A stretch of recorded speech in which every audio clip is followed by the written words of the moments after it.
Hi friends, நான் Karaikal doctor Nishar.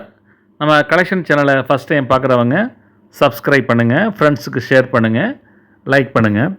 இன்றைக்கி நம்ம பார்க்குறது நமது இந்தியாவுடைய கமெமரேட்டிவ் இஷ்யூ 2 ரூபீஸ் காயினை தான் நம்ம பார்க்குறோம். இந்த காயின் வந்து 1990ஆம் ஆண்டு காப்பர் நிக்கலான காயின் இது. இது ஒரு ஹைதராபாத் மின்ட்டை கொண்ட காயின் இது.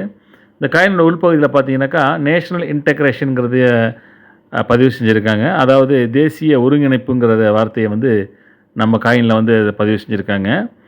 காயினுடைய பின்பக்கம் பார்த்தீங்கன்னாக்கா அசோக சின்னத்தையும் 2 ரூபீஸ்ங்கிறதையும் அதை பதிவு செஞ்சுருக்காங்க. இந்த காயினுடைய weight 6 gram, diameter 26 mm, thickness 1.71 mm. இது ஒரு 11 பக்கங்களை கொண்ட காயின். இது ஒரு அருமையான காயின், மிக ஒரு பிக் காயின். இது கையில் வச்சுக்கொள்ள ஒரு இன்ட்ரெஸ்டிங்காக இருக்கும். அது சப்ஸ்கிரைப் பண்ணுங்கள், ஷேர் பண்ணுங்கள், லைக் பண்ணுங்கள்.